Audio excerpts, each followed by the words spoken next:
Bien le bonjour les Blaugrana, ça va ou quoi les gars? Qu'est-ce que ça fait plaisir d'ouvrir un peu les réseaux et de voir ce genre de nouvelles là vis-à-vis du FC Barcelone. Enfin, on voit le bout du tunnel avec Nike. Si je peux dire ça comme ça, parce que je sais qu'au fil des derniers mois, on a souvent dit, ça y est, le Barça voit le bout du tunnel, ça y est, le Barça a conclu un accord avec Nike. En fin de compte, c'est pas qu'il n'en était rien, c'était réel qu'il travaillait en sous-marin. Dans les coulisses, ça avançait petit à petit, mais les médias nous ont un peu menti en nous disant que ça avançait extrêmement vite, que ça y est, c'était fait, que c'était plié, qu'on va passer à autre chose, et ce, durant de longues semaines, de longs mois, et nous, on était là en mode, ah, c'est peut-être la bonne. Et bien, cette fois-ci, ça paraît un peu plus réaliste, on a carrément des chiffres qui ont l'air plus qu'exacts, et surtout, exorbitants. On parle en milliards, on ne parle même plus en millions, là, pour le sponsor qu'on a sur le maillot, la marque Nike, là, ça parle en milliards, c'est juste énorme, évidemment, c'est sur une décennie, il me semble, je vais vous afficher ça de toute façon à l'écran, au cours de la vidéo actualité, jusqu'à 2038, je crois, le contrat va courir, et d'ici là, c'est pas moins de 1,7 milliard qui vont être versés, mais c'est juste énormissime. Dans cette vidéo actualité, on parlera aussi de Jonathan Tah. Pini Zahavi, son agent, a pris la parole et a annoncé que son joueur va bel et bien quitter le Bayern libre la saison prochaine. Alors, il est annoncé du côté de Munich, le Barça s'intéresse à lui, je vais vous donner mon avis sur ce joueur-là. Petit spoiler, à l'heure actuelle, au vu de notre défense, ça n'engage que moi cet avis-là, mais il ramasse les gourdes. Ah, je vous promets, vu notre défense là actuellement, sachant qu'il n'y a même pas encore Christensen ni Araujo, bon, Koundé, on le sait qu'il est excellent en défenseur droit, il peut aussi être replacé défenseur central, Koubarsi, excellent, Martinez, excellent. Ah, moi je vous le dis, actuellement je parle, hein, si en 2030 il devient fort, lâchez ma veste s'il vous plaît. Je répondrai même pas, comme ça c'est clair et net. Si en 2030 il y en a qui viennent me dire, oui mais tu disais quoi en 2024 sur Jonathan Tah, je te laisse un vu. Comme ça tout le monde est content, je crois. Moi j'ai ma paix et j'ai pas à répondre à ce genre de commentaires inutiles qui me disent, ouais mais en 2024 tu disais, oui ben en 2024, à l'heure actuelle, Jonathan Tah prépare le petit déjeuner pour notre défense actuelle, je le dis et je le répète. On parlera de ça, on parlera aussi de notre Koubarsi, va arriver en mode Osimhen. Je dis ça parce que il va être testé avec un masque dû à sa blessure pour voir si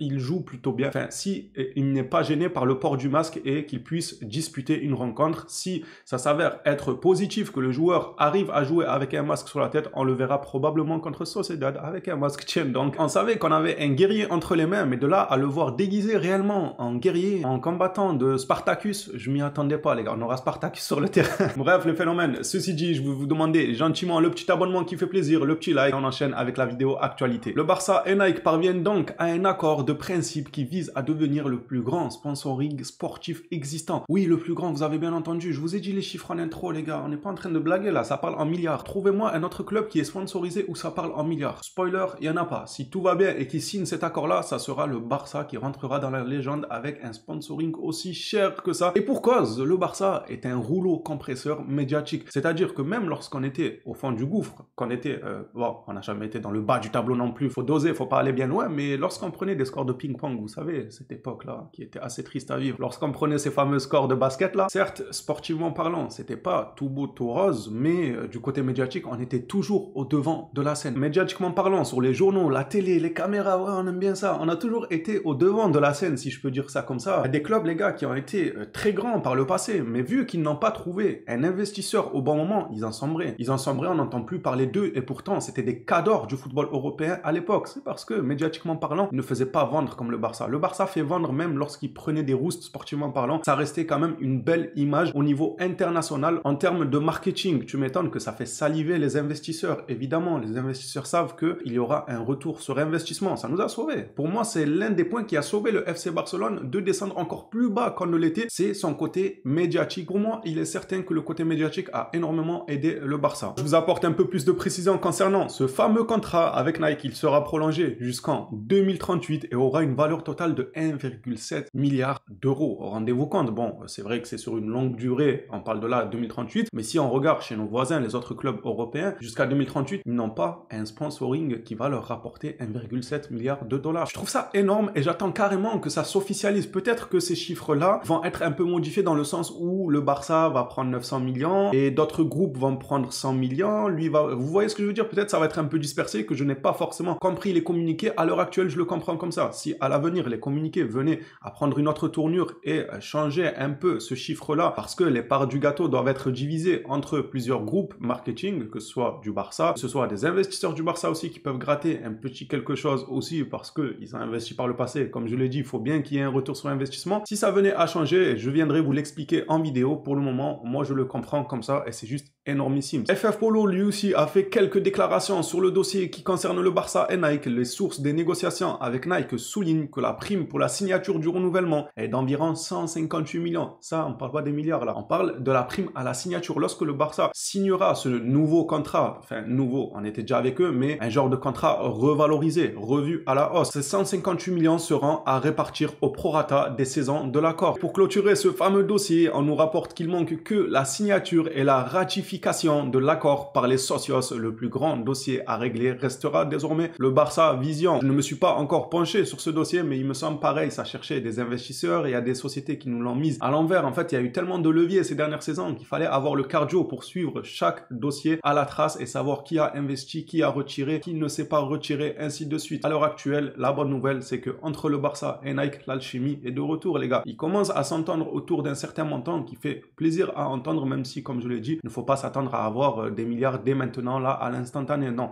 ça sera réparti sur plusieurs saisons si jamais l'accord est signé jusqu'à 2038. Passons à Cubarsí, notre Spartacus. Mundo Deportivo rapporte que Cubarsí sera testé en avant-première avec le masque. Le défenseur central aura la protection disponible pour la séance précédant le duel avec la Real Sociedad et il est prévu qu'il entre dans la convocation. Donc normalement, il devrait être convoqué avec un masque à voir selon si c'est positif ou pas. En vrai, moi j'aimerais le voir. Bon, si les médecins estiment et que lui-même ne se sent pas à l'aise avec un casque, évidemment, il ne faut pas courir de risques inutiles. Mais Sociedad là-bas, c'est pas évident de jouer. À chaque fois qu'on affronte Sociedad, que ce soit chez nous ou chez eux, c'est pas un match facile, même si quelquefois on leur a collé des scores. Mais en général, ça reste quand même des rencontres assez compliquées en Liga, des rencontres du haut du tableau. Moi, j'aimerais avoir ma défense type, les gars. Koundé, Baldé, ainsi que Martinez et Cubarsí. Je veux pas que cette défense soit changée dans un match comme celui face à Sociedad. Maintenant, si ça devait arriver que les médecins estiment ça, on n'a pas notre mot à dire. Il faut préserver le joueur. Je préfère, d'un autre côté, qu'il rate ce match face à Sociedad et qu'il soit disponible pour les prochains matchs pendant de longs mois que, à contrario, jouer contre Sociedad, qu'il ait un petit impact au niveau de sa blessure et hop, on doit s'en passer pendant une longue durée indéterminée. Franchement, je préfère qu'il se repose. Si c'est comme ça, à voir selon l'avis des médecins. Pour finir cette vidéo actualité, Pinizavi a fait une déclaration sur son joueur, Jonathan Tah. On voulait transférer Jonathan Tah au Bayern l'été dernier, mais le Bayern a refusé. C'était une erreur. Ils recevront rien désormais. Ah là, ça part en clash, les gars. Ça part vraiment au bras de fer. Mais c'est vrai que de la part du Bayern, je trouve ça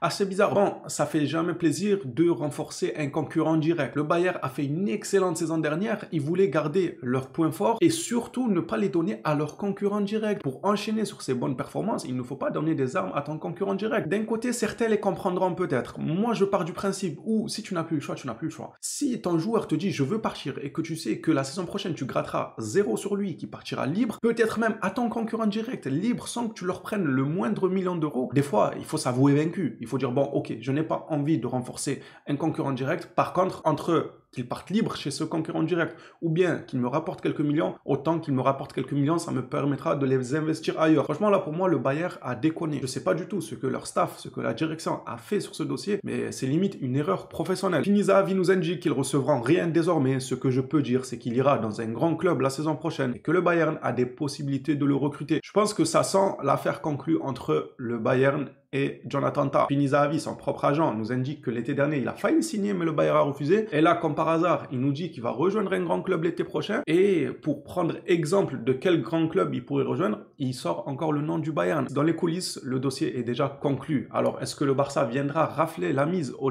dernier moment? À l'heure actuelle, franchement, étant libre, ça peut être un joli coup sportif qu'on peut revendre par la suite, comme les joueurs qu'on a ramenés libres. Christensen, ça a été un joli coup. Kessié, ça a été un joli coup. Peut-être Jonathan Tah, tu le ramènes pour le revendre une vingtaine de millions par la suite. Est-ce que le joueur voudra ça? Est-ce que le joueur ne va pas t'exiger une place de titulaire? Chose dont il a absolument pas le niveau à l'heure actuelle pour être titulaire dans ce Barça-là. Il sera dans la rotation. Après, s'il prouve, évidemment, quand on scandera son nom en tant que titulaire, on le voudra tous en tant que titulaire s'il prouve. Mais à l'heure actuelle, ce que je vois de ce joueur, c'est qu'il n'a pas forcément le niveau actuellement. À voir comment il termine sa saison, s'il se reprend de ce début de saison plus que mitigé ou pas, moi je pense qu'il ira au Bayern. Dites-moi vous ce que vous en pensez les Blaugrana. Est-ce que vous prenez Jonathan Tah? Est-ce que vous lui ferez confiance pour une place de titulaire? Je pense qu'aucun Blaugrana ne le voit titulaire à l'heure actuelle dans cette défense-là. Et dites-moi aussi ce que vous en pensez de ce deal avec Nike. Est-ce que ça vous fait plaisir qu'on voit enfin le bout du tunnel? Les Blaugrana, ceci dit, merci à tous ceux qui suivent les vidéos actualités régulièrement. On s'attrape à la prochaine vidéo. D'ici là, prenez soin de vous les phénomènes.